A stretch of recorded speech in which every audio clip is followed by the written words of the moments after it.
You want forms, right? Can you screen share? No. Can you like allow me to share my screen? Yeah, now. Can you do now? One Yeah.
Yeah, can you give me the permission again? 1 second.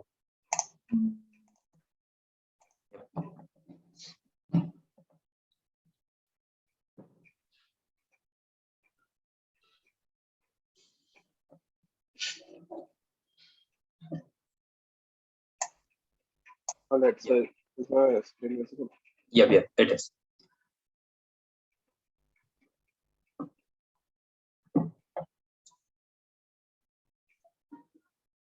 Huh.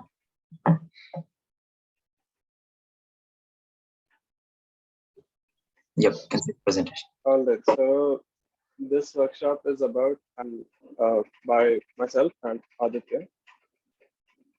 So the agenda for today is trying to demystify machine learning, deep learning, and neural networks, uh, taking a hands-on approach to deep learning. And then we'll have a competition at the end of the session where you all can apply what you have learned. So machine learning, deep learning, and neural networks, these are some words I'm sure most of you all have heard. But what do these jargons really mean? Today, as a part of Dhruva, the technical fest of Triple IT Kottayam, we'll try to explain the meaning of these words. And I'm sure you all will end up having a decent understanding of these topics by the end. So let's dive straight into it. Yeah, let me define a few terms that I'll be using frequently in this session. So algorithms. What are algorithms? So algorithms are a set of computer interpretable steps that solve a task. The word computer interpretable means that there are no ambiguities in the meaning. So, for instance, take 3x has the same meaning to two different people, but take sum x has different meanings to different people. The sum uh, causes some ambiguity. Having established why algorithm needs to be computer interpretable, we can now move on to why you cannot be writing algorithms for certain tasks. So, okay, so here we have an demo task where we are trying to differentiate between a cat and a dog. Let's try to see if we can come up with some algorithm for this. And yeah, so maybe we could be starting with something like the dog in the picture has smaller eyes than the cat and bigger ears. So, what is the problem with uh, this algorithm? Uh, so, like on analyzing, we find that it what we came up with doesn't even solve the like the basic criteria to be an algorithm. Smaller eyes and bigger ears. These terms aren't computer interpretable.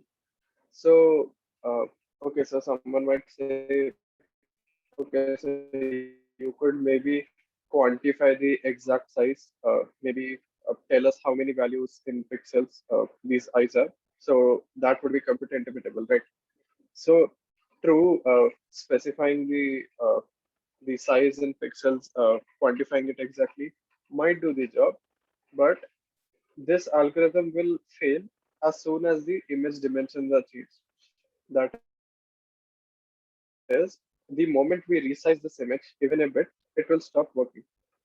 There are so many other aspects to an image besides just its size. There is lighting, there is occlusion, there's the angle in which the image was captured. So this makes it extremely difficult to be coming up with algorithms. And even if we do, it will be very specific to that particular example. So you all can try like coming up with examples, trying to differentiate between a cat and a dog. Maybe say something like, okay, so the pixels in the center of this image are white in color, and like it's the pixels in the center of the cat's image are brown in color. But then what happens when you have brown dogs and white cats? So it will stop working, right? Uh, so like this is an example that should like give you all some idea why we can't be writing algorithms for all types of tasks. Yeah, like some more examples. So now these are the pictures of the same dog, right? But notice how with a different lighting, the white, the dog doesn't appear to be white anymore. Like you could say it's somewhat goldenish. So again, the previous example, where your algorithm was saying something like you, let's look at the pixels in the center of the image, and if they're white, it's a dog. So that will stop working. Similarly, what happens when I rotate the image a bit? So now the nose of the dog is coming in the center, which is black in color. So again, like you see how you can't be coming up with algorithms for such tasks because even if you do, uh, it will be like those will be very specific to the image, and if not, if you try to write a more general algorithm, it won't be computer interpretable. So, like, what is the bigger problem exactly? So, the bigger problem here is that the algorithms that we are coming up with are very specific to these two images. Its inability to generalize makes it unusable. So, in real life, let's say like you might want to build a classifier to tell dogs apart from cats. So it has to be able to tell any pair of cats and dogs apart, right?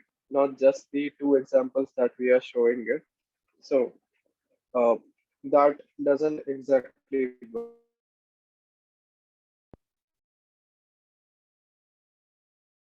So yeah, uh, having established why an algorithm cannot be made, finding a way around it. So this is where machine learning comes into picture. So machine learning is a branch of computer science that uses explicit program. And explicit programming is what algorithms are about. You normally write explicit instructions on how to solve a task, which is called as algorithms. So machine learning is solving tasks using algorithms. So the tasks, we are solving algorithms. of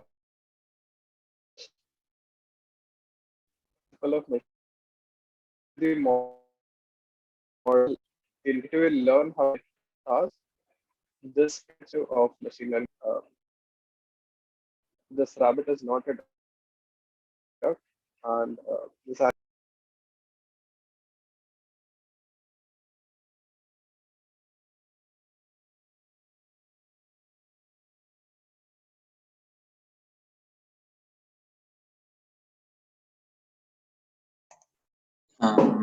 yeah. Did I get disconnected?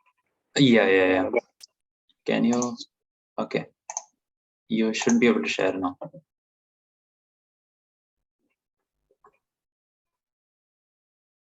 Yep. Yeah, it's my screen visible. Yes, I was saying. Yep, now it is visible. Yeah. Yeah, so you feed the data to a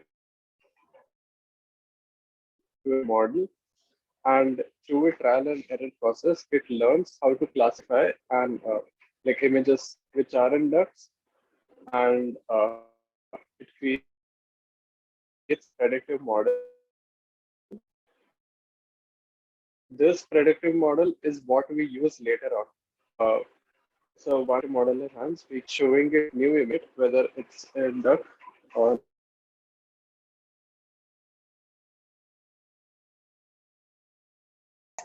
Okay, 1 second.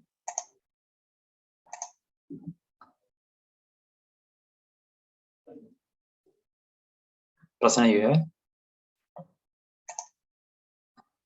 yeah, we have one second. Achha.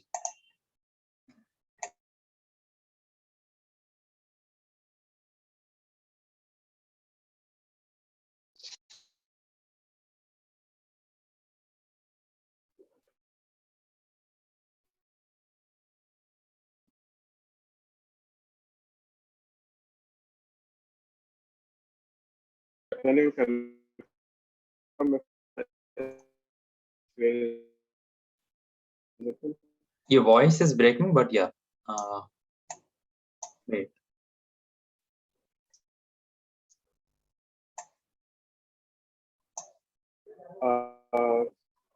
my Okay, screen is visible. now it's visible. Yep.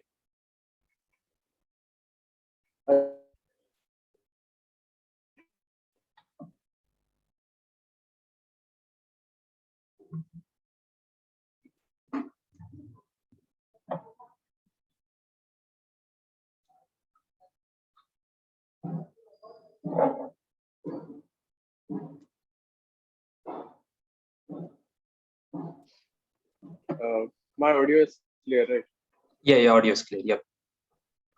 All right. So, yes, I'll repeat this part.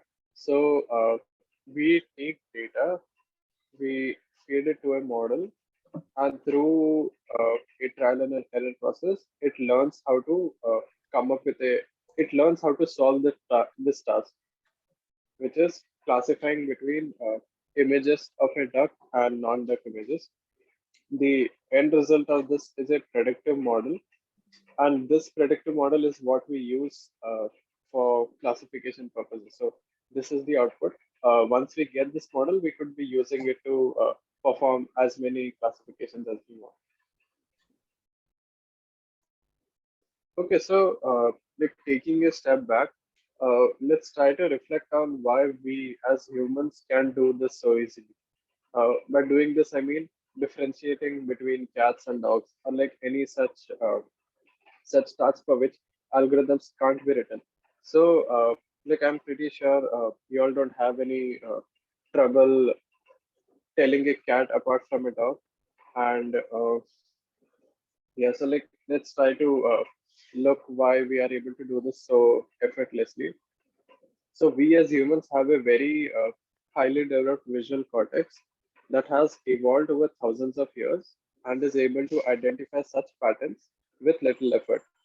Uh, by little effort, I mean most of us don't even need to like consciously think about trying to separate a cat from a dog. Like our brain just looks at one and then automatically tells us what it is.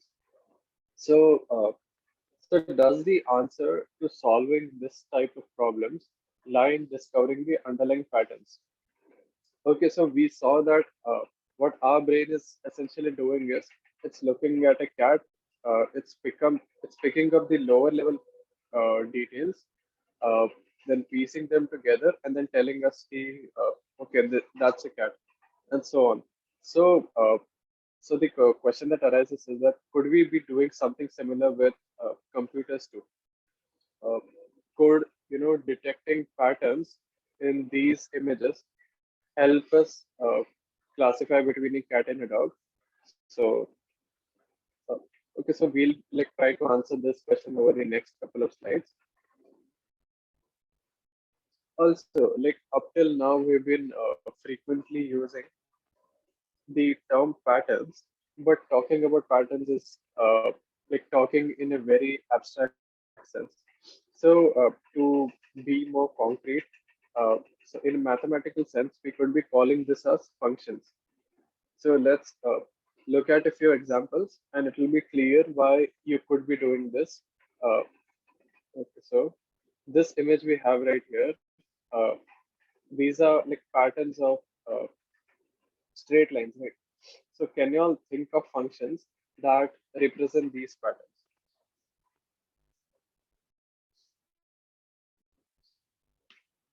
Uh, so I'll just go ahead and tell you. So like uh, y equal to mx plus c, this equation can represent any of these straight lines. If you all maybe want line segments, in that case, you could be restricting the domain of the function, but you can be calling functions as patterns, at least in this case. Let's try to look at another example. Okay, so this is a pattern of a curved U. Like what function might this be? So this is a very familiar function to most of y'all, and that is y square equal to 4x. This can also be called as a parabola. So, I'm sure you all can see at least some intuition on why we could be like calling patterns as functions. So the general idea is that more complex patterns can be represented by more complex functions.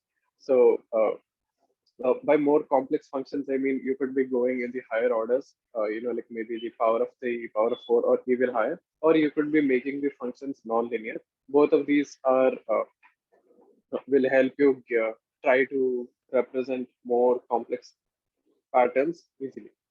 So again, like the question that we were trying to answer earlier, does the answer to solving this class of problems, the class of problems are problems for which we cannot be writing algorithms.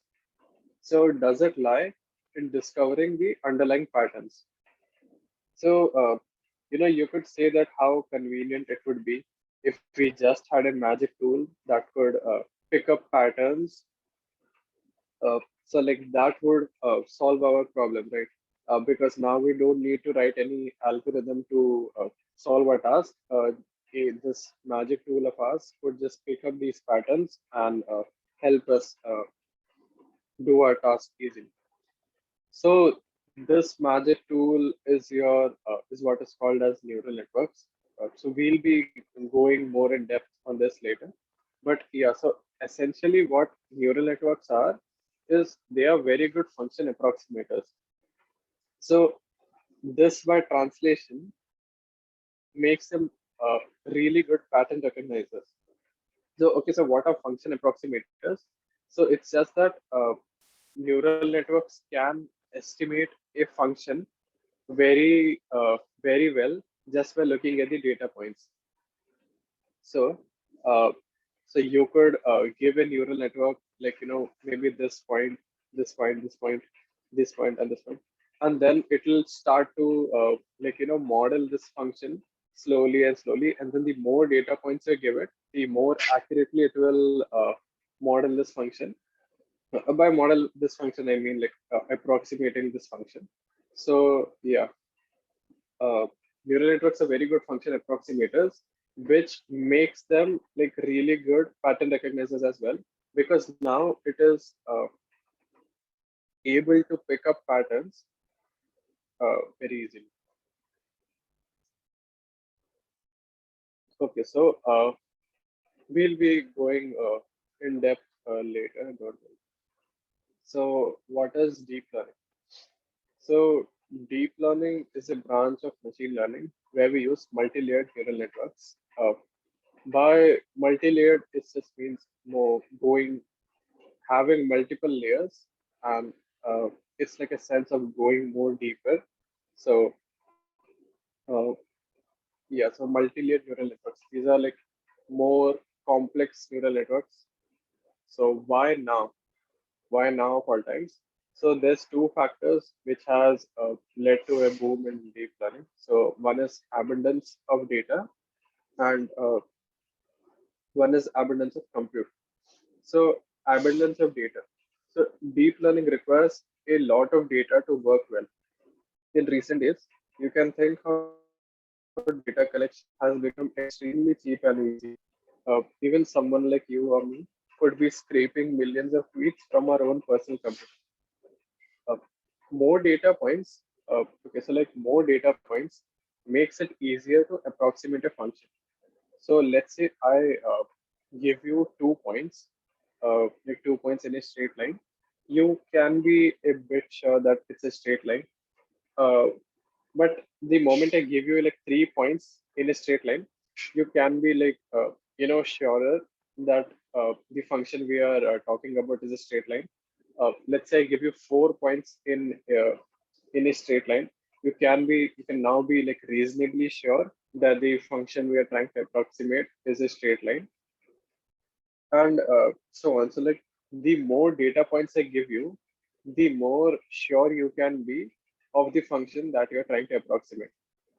So this is why like having more data points help, because it helps you be more sure of the pattern that you are trying to pick up, or like the function you're trying to approximate.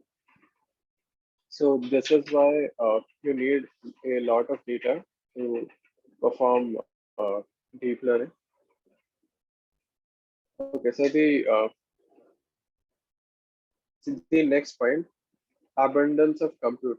So deep learning requires a lot of computation. Moore's law has worked in our favor, and today we have extremely powerful processors.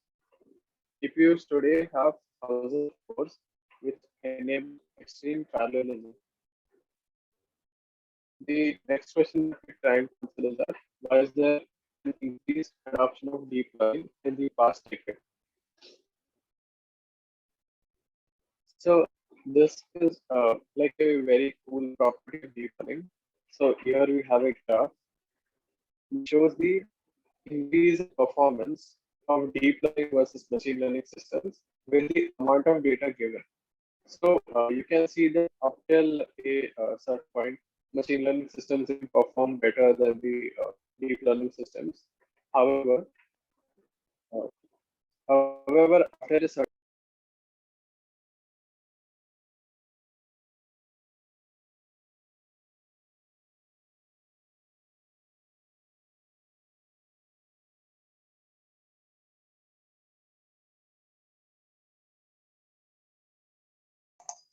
Just a minute, guys.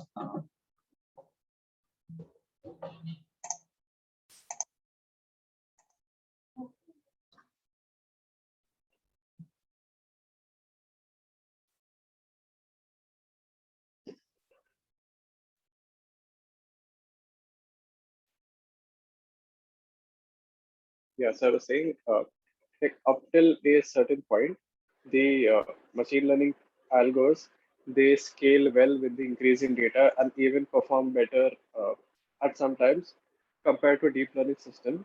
But what happens after a certain point is that these stop improving and they plateau. So like more data helps these systems get a better understanding of how the functions of how the underlying patterns and functions are, but after a certain point it doesn't show any more improvement. So an example would be like like maybe you show it 10,000 data points and you show it 20,000 data points, like it won't, get better when it's looking at 20,000 data points. Deep learning systems, on the other hand, they have this property where they scale with and they continue to. So, yeah, so like that was mainly the part I was going to cover. Uh, yeah, so I will take over. Okay. Thank you, Prasanna. Let me just quickly. Okay. Can you like give me the host permission? Okay, I have it now. Is my screen visible? Hi, it is. Okay. Yep. Okay. So yeah, thank you, Prasanna, for that introduction. So now, is my voice is clear, right? Hi, it is. Okay. So yeah, so now let's get straight into how we are going to put all this theory into code. So there are a lot of libraries out there that give you access to, various tools for deep learning. And one of them is PyTorch, which is also the most used deep learning library. So now today we'll be focusing on how PyTorch works and how you code deep learning models in PyTorch. So first, let's learn all about torch.tensor, because anything in PyTorch is a tensor. The data you provide, the model you code, the training you do, everything happens on tensors. Why tensor? Because it's a very flexible data type. So yeah, let's look at how tensors work. So if you go to collab.research.google.com, you get access to free tier GPUs with which you can code your train your deep learning models. So yeah, so you can import torch by saying just import torch, and then you can define a tensor by saying torch.tensor of some number. So here, if I say torch.tensor of 3, it gives me a tensor 3. Now you can also work with lists. So you say torch.tensor of 3, 4. It says, okay, this is a tensor of list 3, 4. Now this is of one dimension. You can have multi-dimensional tensors. Here, this is a 2 x 2 tensor. So yeah, so basically it's like any other Python data type. You can define it, you can use it in your code whenever you want to. Now, one good thing about tensors is that you can calculate derivatives. Now, why is that important? A very crucial part of training a deep learning model is being able to calculate derivatives at any point.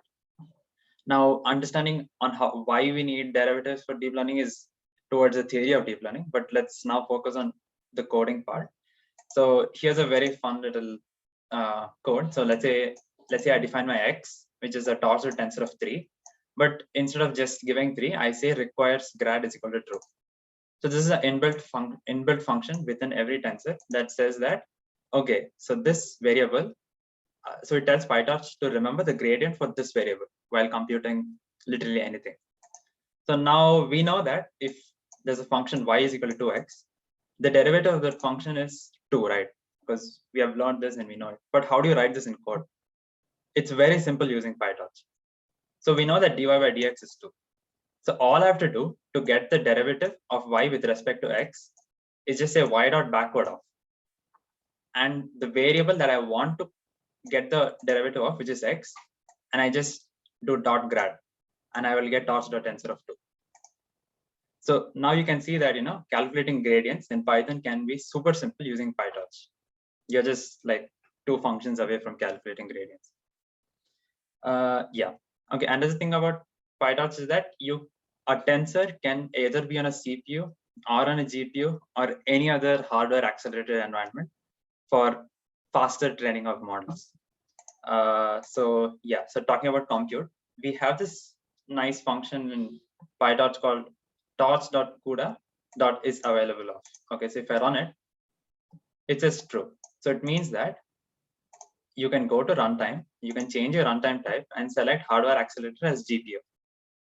Now, what does this mean? So that means that I can push all my tensors to GPU. So torch.cuda.isAvailable is true. So I write a piece of code here which says device is CUDA if torch.cuda is available of, else it's CPU. Now, while defining a tensor, let's say A, I write what the tensor is, and I also give in the device. Now, if I run the code for A, it says it's a tensor, and the device is CUDA of 0. Now, this 0 just means that it's the first GPU. You can train your models on multiple GPUs, up to 8 GPUs, and you can have like each tensor in one of the GPUs, like 8 tensors in 8 different GPUs. So that's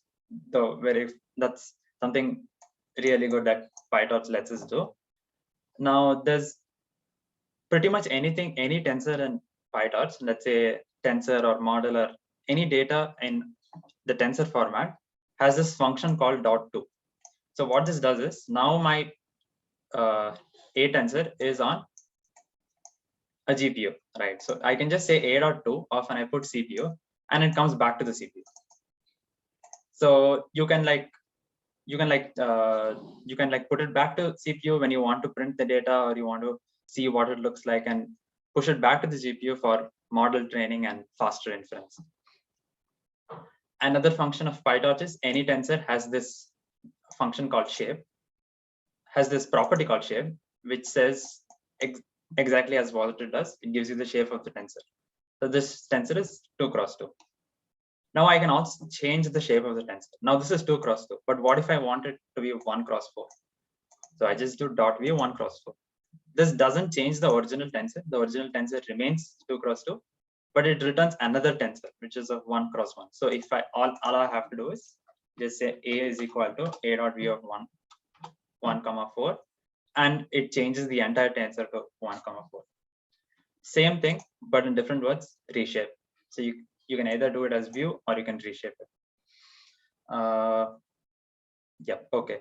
So now, as I mentioned, everything in PyTorch is a tensor.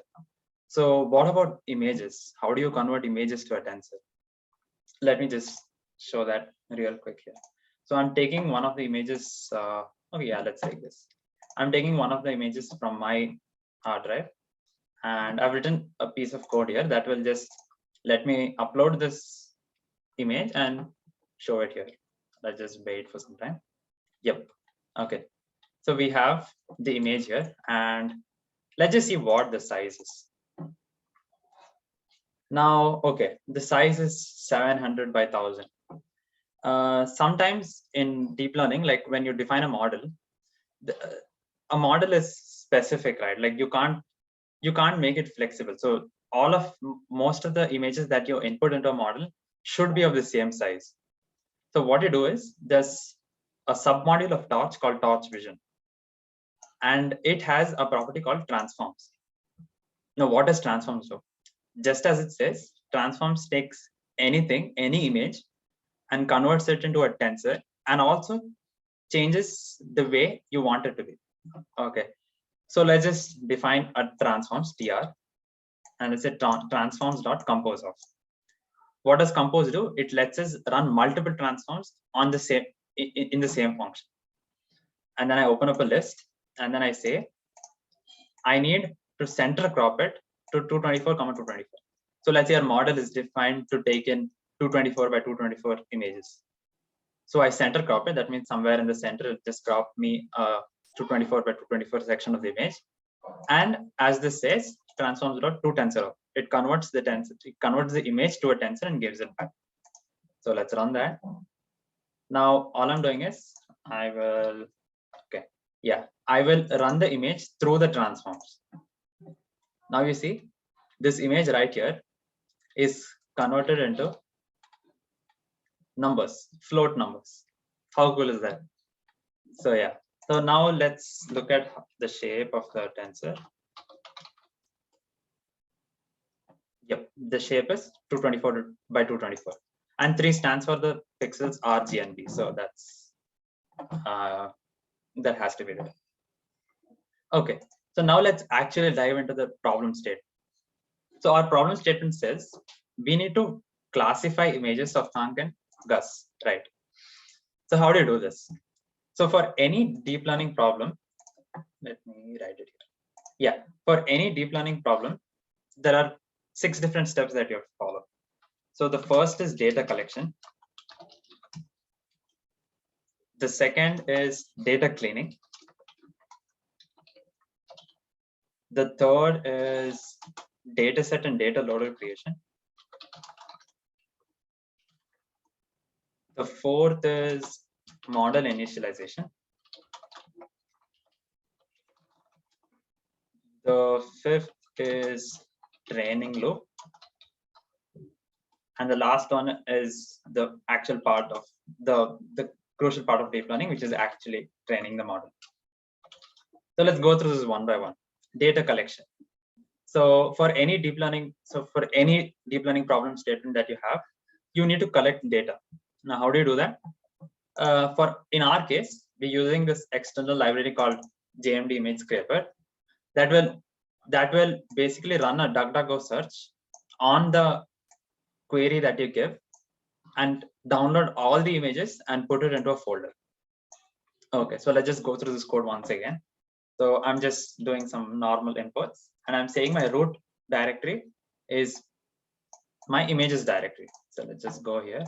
Okay, so I have this images folder here. Okay, yeah. Now I'm running this function DuckDuckGo search and I'm saying it's my root directory. I want a subfolder called Hank and I want you to search this query and I need 20 results. So 20 is very less data for training a deep learning model, but for the dataset that we have provided you on Kaggle, there are 1,000 images of each. So that's a lot of data. So you can train a good model with that data. So yep. So for now, for the sake of this tutorial, let's just say 20. And similarly for Gus, we say max result is 20. Now, once I run this, it'll take some time. It'll download all the images and it will give me paths to all these images. Now, if I go to my images directory, I have 2 folders and each folder has a lot of images. So let's just look at one image. Perfect. Okay. So now our data collection is done. But we know that, the data that comes from a search engine obviously has lots of crap in it that you don't really want. So this library also has something called an image cleaner. I'll show you how cool this is. So this gives you a GUI. So let's just close this one up. Yeah, this gives you a graphical user interface where you can go through all these images and select the ones that you want and that you don't want. So let's say, yeah, this image is too small. I don't want this image. So I just delete it and boom, it's gone. And let's go to the next. Okay, all of these look good. Now let's go to the next one. Okay, great. Let's say, okay, that's fine. Yeah, this is too small. Let's just delete this. Okay, yeah, good. So you get the idea, right? So you can clean your data using this library. So like this, we'll have a good data set of images that we want our model to train on. Now I've written this function that uses glob to show how many images are there. Very simple Python code. So there are 78 images. Good to go. Okay. Now, yep, we have finished with data collection and data cleaning. Now we come to data set and data loader. So what is a data set? So PyTorch data set is quite different from what you think actual data set is. So PyTorch data set has a set of rules that you have to follow. And here are the rules. So any data set in PyTorch should inherit from the, let me just show you. Okay, should inherit from torch.utils.data.dataset. So it just makes our life easier. So we just do it. Now, any dataset class in PyTorch should have 3 main functions: the initialization function, like any other Python class, the length that returns the length of your dataset, and the get item function, where you write the code to get an individual item from the dataset. So let's do that right now. So we have created a class called Breaking Bad dataset that takes it torch.utils.dataset. data.dataset. Now in my initialization function, I'm taking the root directory, and I am declaring this class variable self.dataset, which takes the help of a module called torchvision.dataset.image folder root directory. Now let me show you what this does. This makes our life 100% easier. So I have this. I've written this code here, and let's just say my root directory is /images.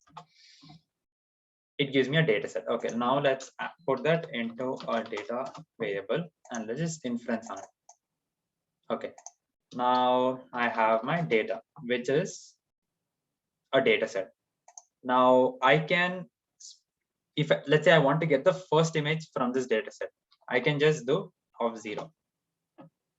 So it gives me an image.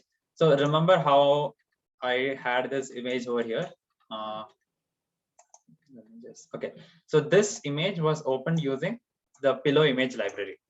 So similarly here, the image that we get is a PIL image, which is a pillow image, and it is of size 474 cross 581, and this gives you the pointer of the image. And the fun part is it also sends you a 0 or a 1 value as to which class it belongs to. So here we have 0, and okay, let's just do this. There's something called class to IDX within the dataset. It is a property of this dataset that tells you what class is what category. So here Gus is 0 and Hank is 1. Okay, so now let's look at some other data. So let's just say we need a 46th data point. Yep, we have a PIL image, and in fact now it's not the image of Gus, but it's the image of Hank because it's 1. Okay, great. So now you know that this torchvision.dataset.image folder takes in any folder that has subcategories of images and converts it into a torch dataset. Now, but we want to run some transforms on this dataset. So let's declare another class variable self.transforms, which, as I showed before, uses torchvision.transforms.compose, randomly crops it to 28 by 28 just for the sake of this tutorial. 28 by 28 is very small and will not help us make a good model, but for the sake of fast inference, let's just say it converts, you know, whatever it is, 474 by 462 into 28 by 28, crops it, converts it into tensor, and gives back the image. Now yes, now the second property of any dataset, the length function. This returns the length of the dataset. So as simple as that. So if you just go here and just say length of data, the dataset that we initialized is 78. So it just returns the length of the dataset. So it says PyTorch, there are these many elements in the dataset you have to query for. Now for the get item, we need to get a single item from the dataset, right? So we given IDX, which is the index of the dataset. So now we declare a local variable item, which is self of dataset.idx, just like what we did here. We are querying one particular item of index IDX from our dataset, and the image part, which is this part, since this is a PIL image, we are putting it through our transforms, which we declared here, and we are returning it as a 28 into 28 into 3 tensor. Now I'll tell you why specifically this value, because our model is initialized based on this value. But yeah, you can pretty much view it as any shape and give it back. And the second item that we are returning is the a torch tensor of the second item, that is this, either 0 or 1 binary values, and we are returning it in float. Okay, now yep, so we are done with our data set. Now it is important to note that, like, since deep learning algorithms are really powerful, sometimes if you while you're training them, these algorithms might memorize on your data set. Now what does that mean? So let's say I have a data set of, here I have 78 images of Hank and Gus, right? So it might happen that the data set the model memorizes on this particular data and will not be able to predict on new data. So we need a generalized model. That means any other new image that I show, of either of these two people, it should be able to classify properly, right? So we need to keep the model in check. So we split our training data into training and validation. So in good practices, you need 3 different sets: training, validation, and testing. So testing is for values that you don't have categories of. I will tell you about this later while we are talking about the competition. But yeah, so now we use our class, we put in the root directory, and we create a dataset variable. Now let's see what is the length of a dataset. Train number is so for our purpose, we take 90% of the data for training and 10% for validation. So every time you train the model, you're showing only 90% of the data, and you're testing the model on the 10% of data.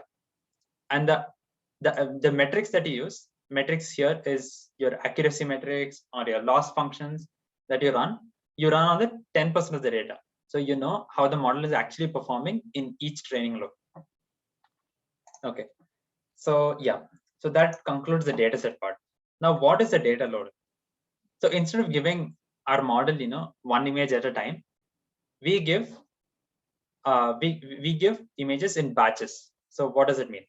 So what a data loader does is it takes in all these different images, puts them into batches, and then gives us a iterable.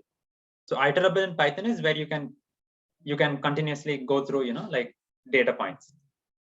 So what this does is, so here I have, let's say my batch size is 64. It takes in all my data, converts it to groups of 64, and gives it to the model, all of these 64 images at once.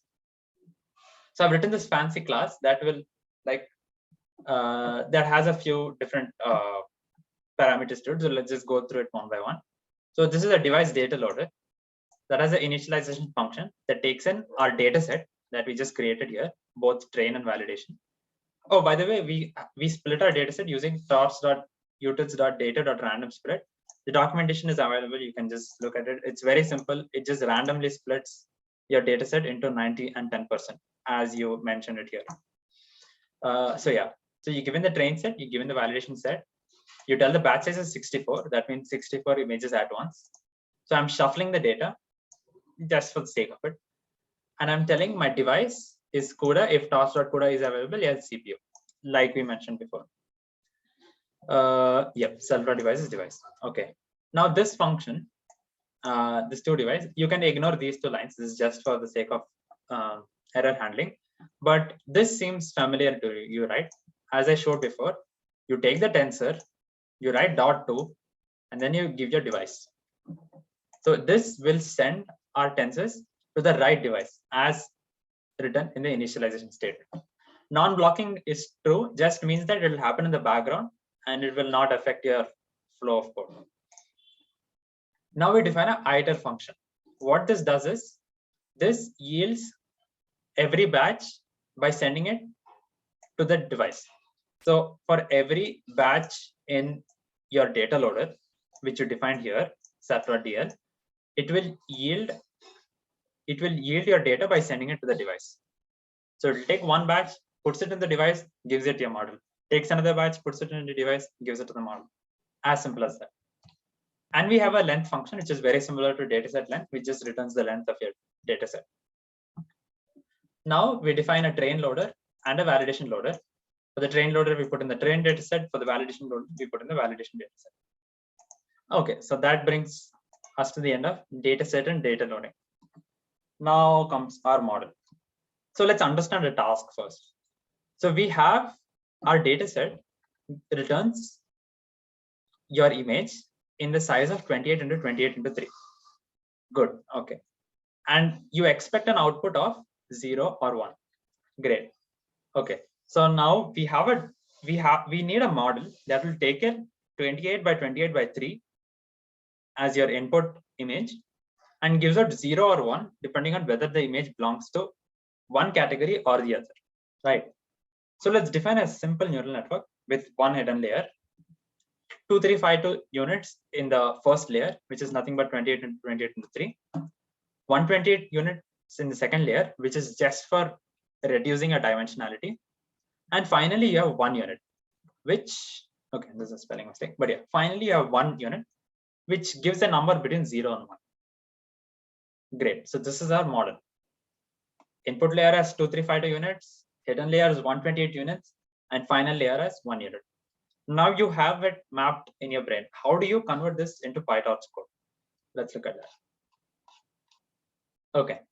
So this is our model in PyTorch. So let's just say a simple feed forward model. Feed forward model means all these networks are interconnected with each other. So there are multiple connections within this neural network that aim to understand the underlying patterns in both of these categories, images of both of these categories.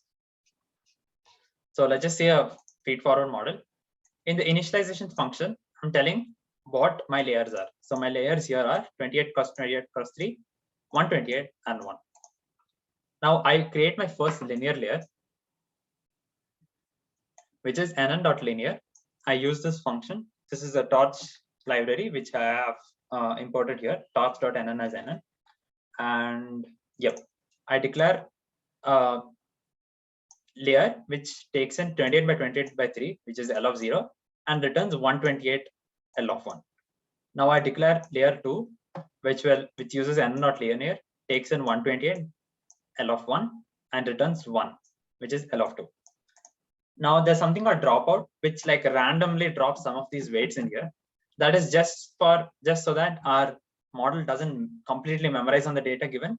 Instead, it will have some kind of this is like adding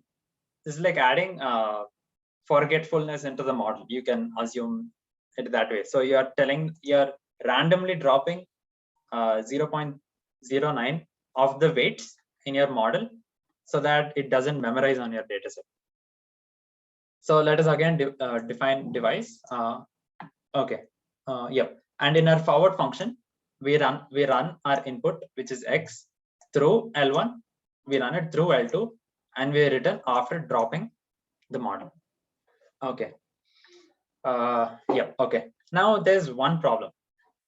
Since all of these are just random weights that we have initialized, it can be anywhere from -infinity to infinity. So the final answer that we get here after running our model can be a number anywhere from -infinity to +infinity. But for the sake of our purpose, we need only 0 and 1, right? Or anywhere in between 0 and 1, so that we can have a threshold value like 0.5. So anything above 0.5 is 1, which is hunk, and anything below 0.5 is 0, which is Gus, right? So there's this funny function called sigmoid. So sigmoid is it's just 1 by 1 plus e power minus x. It's a mathematical function. But the good part of this is any x you give, anything from -infinity to +infinity, it will return a value between 0 and 1. Okay, so let's just try that out here. So I have this very huge value here, and I run it through, I make it a tensor and I run it through sigmoid, and you get 1. Now let's say we have, let's say we give 1. That is also somewhere between 0 and 1. Let's say we give minus some huge value. That is something close to 0. So any value you give to sigmoid, it is between 0 and 1. So after all these, after the input data goes through all of this computation, it will be a number anywhere between -infinity and infinity. So you run it through the sigmoid activation. That's what we call it. And you get a number between 0 and 1. Anything. And then we round it off to either 0 or 1, depending on what the category is. Okay, great. So our model initialization is done. Now we define our training functions. Okay, so we have a train model function that takes in the model optimizer. Now optimizer, if you go into how the optimizer works and different kinds of optimizers, that will take us a lot of time. So just know that to train a model in Python, you need an optimizer and you need a loss function. Loss function is to see what the loss is at that point. And as Prasanna mentioned, deep learning model is all about reducing error. So it's a trial and error process until you reach a perfect model, right? So your only way to see if a model is you're actually going the right direction or not is by checking if if the loss is reducing loop by loop. So you first put the model into training mode, and then you define accuracy and total loss as 0 and 0, so that we can keep adding them up and then finally divide them by the total number of data points and then give the final accuracy. Yeah. So now we have a trained data loader, which we mentioned above, right? And that gives out two parameters, X and Y. So X is our image in the form of a tensor, and Y is a value either 0 or 1, depending on which category it belongs to. Great. Now what we do is we have X and Y with us. So now we have a model that isn't trained at all. So you give the model the X parameter and ask it to give us an output. Then we compare the output of the model to our actual label Y, and we see how far it is. Depending on how far it is, you tune the model. That is, you change the weights of the model, which PyTorch does by itself, so you don't have to worry about it. You tune the model in such a way that next time you predict the same image, the difference in Y and the actual output of the model is lesser. Great. So trial and error process. So as I said, you give the X to the model and you take the output. Then you calculate the accuracy. For accuracy, I've created this function, fancy little function that takes, as we said, takes an torch.sigmoid, puts it on our Y predicted by the model, rounds it off to 0 or 1. Now correct results is how many of them are actually similar, how many of them are actually the same as our Y label, and how many are not, right? So you just this is a simple Python code that just checks how many of them are same, sums it up, floats it, and then divides it by the total number of data points. So you get some kind of accuracy, multiplies it by 100 and returns accuracy. Now, yep. So now we calculate the accuracy. Loss. So we have a loss function that we will define later, and we give the output and the Y and ask it to calculate the loss.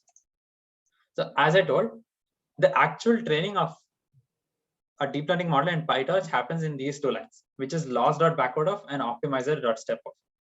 Now, how do you visualize this intuitively? So loss.backward_of, as I told you here, while talking about derivatives, it's just a fancy way to say that calculate the derivatives at all points. And optimizer.step_of will tune the parameters of the model in such a way that the next time the loss is lesser than what it was right now. That's all, simple. So these two lines are the main the main part of our training loop that actually trains the model. Then we add accuracy to our accuracy variable, we add loss to our loss variable, and then we return accuracy divided by the number of data points, loss divided by number of data points. Great. Now this is our training part. Now how do you validate the model? In our validation loop, we can have all of this except the learning part. So you do not teach the model on the validation data. You teach the model on the training data, and you test your model on the validation data. So in the testing part, there is no learning. So these two lines will be ignored. So you just copy paste the same code and you remove the optimizer.step_of and loss.backward_of. And thus we have a validation function. Now let's define a model. So we have created our model class here. Now we say our model is feedforward model of. We put it to the device and we define our optimizer and loss function. So yeah, as I mentioned, optimizer is a way of optimizing a model, tuning it to get the right result. So here we are using something called stochastic gradient descent. So details on it, it will take a long time to explain. So just letting you know that there's a lot of documentation based on this. Torch is, yeah, there's a lot of documentation based on this. You can look into it, and there are different kind of optimizers in torch.optim. You can look into it, you can learn it up by yourself, and then you can use different optimizers for different deep learning tasks. Here for loss function, we are using cross entropy loss, again theory based. For now, for the sake of training a model, you just define it like that. And then we define a training loop. So for a training loop, we have the number of epochs. Epochs is nothing but the number of times you train the model. So for simple for loop for I in range of epochs, you calculate the accuracy and loss by training the model. You print the training loss and you run it through the validation. So you train the model, you validate the model, you train it, you validate it, and you keep doing it until the accuracy is pretty good. So since our model is very small here and we are running it on 28 by 28 data points, our model is okay. What is this? Okay, I think I messed up. Okay. Okay, I think I deleted one of the image. I deleted one of the images, but I forgot to remove it from my data set, so it's throwing an error. But yeah, you get the point, right? So you train the model, and I just trained it for 10 loops here for the sake of the tutorial. But you will have to train it until the validation accuracy is good enough and is not dropping. So after the model is trained, you save the model. So to save the model, this is the standard code in PyTorch. So you say model.state.dict, which will give the actual which will give your model in the form of a JSON, and you save it in a binary file. Great. Now if you go here, you have your model.binary, which is a simple binary file which you can inference later. So great. Now you have successfully collected data, clean data. You have let's just go there. Yeah, data collection is done, data cleaning is done. You have created a data set, initialized the data loader, initialized a model, written a training loop, configured the optimizers and loss functions, and you have trained the model and you have saved it. Now what? This model isn't going to do anything in your PC, right? So you want to make it available for the world. So that is where deployment comes into the picture. So now let us define a Flask server that will use our model and help us deploy it anywhere we want to. Great. So I have already written the code for this, and I'm going to explain it here one by one. So yeah. So okay. So I have copy pasted the mod. I have downloaded the model and I've put it here. Okay, great. Let's look at the code now. Okay. So yeah. So I have this. This is how my data directory looks like. It has a main.py. It has my model. It has a requirements.txt, which is just Torch, Vision, and Flask. And then I have created a static directory. I have templates, and in that I have index.html that defines our HTML file. Great. So for defining our server, we import Flask. We import render template to get the HTML file. Request direct and URL. This is not really required for us. OS for path definition. We import torch, torch.nn. We import torch vision. We import transforms, and from PL image. Okay, great.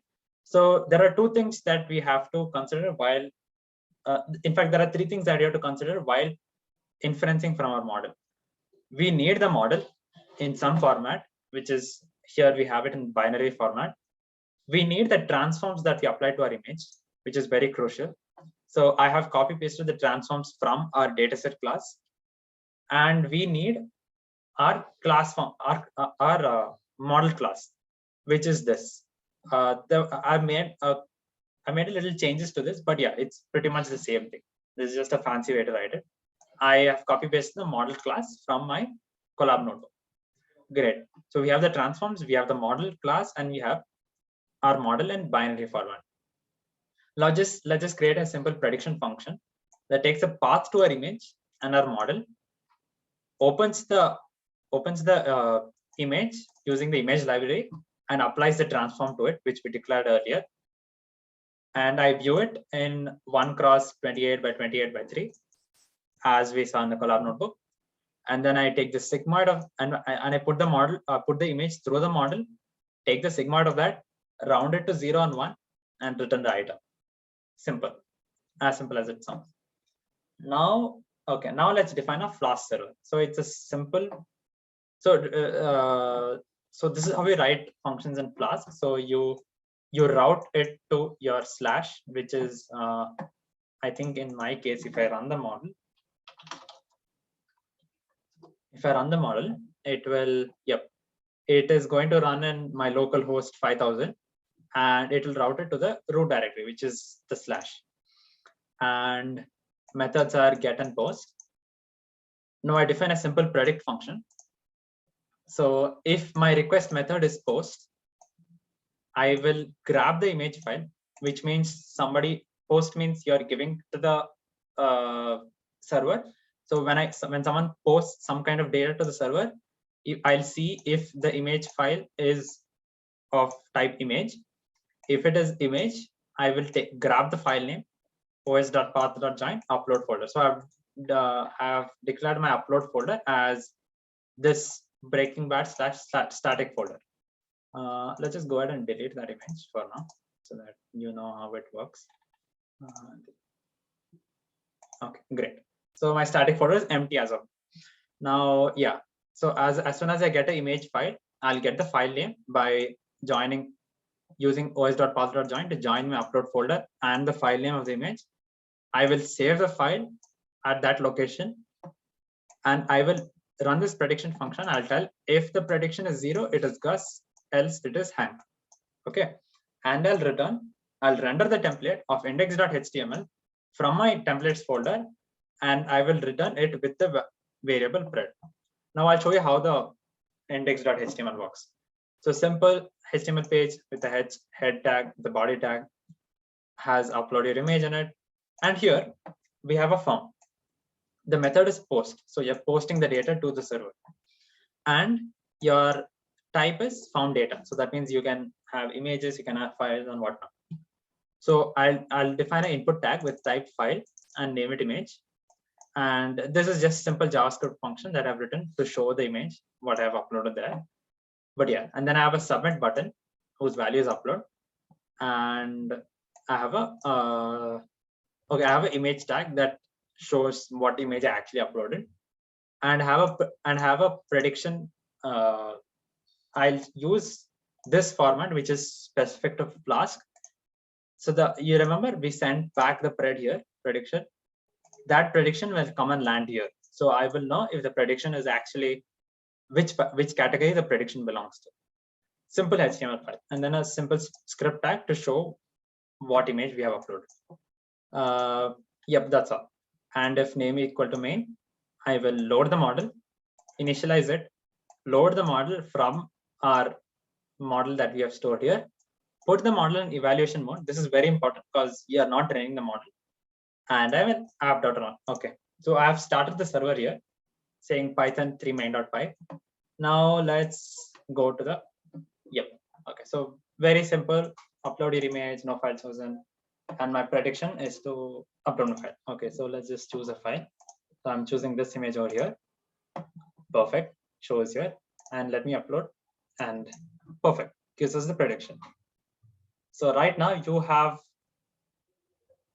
written the code for your model, collected the data, cleaned the data, initialized your dataset and data loader, initialized your model, saved your model, written a Flask server that uses the model to predict on new images. So we have taken from what is deep learning to deploying a model. So now we have put together a Kaggle competition where we'll give you a data set of 1,000 images each of Gus and Hank, and you will have to improvise on this particular model that we created. So this model is very simple, you cannot use it for deployment purpose because it just doesn't work on real life data. So you will have to improvise on this model. You can look up to the official TOS documentation and do your research, but you will have to create a model that's something much better than this. And yep, save the model, and I will, in case you're having a doubt on how to submit your data to Kaggle or participate in Kaggle competitions, you can just DM me or text in the Breaking Bad channel. But yeah, so at 12 p.m. I'll give you the link to the Kaggle competition. You will have 24 hours. So by tomorrow 12 p.m. you will have to submit your final model. It will be run on a test set that is specifically designed for this kind of image classification purpose. And based on the loss and the accuracy, we will declare winners. Kaggle will do it by itself, and the winners will get total cash prize of 6,000 rupees. So yep, I think that's it.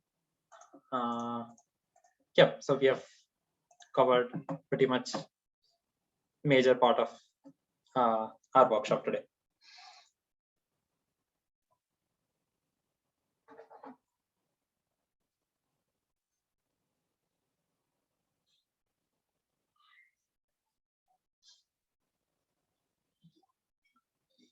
Okay, so I think that brings us to the end of our session. If you have any kind of doubts, you can either DM me or let me know in the or let me know in the Breaking Bad channel. Thank you, guys. So I think that brings us to the end of the session. Yes, thank you, Aditya. Wonderful session. Yeah. Okay. So let's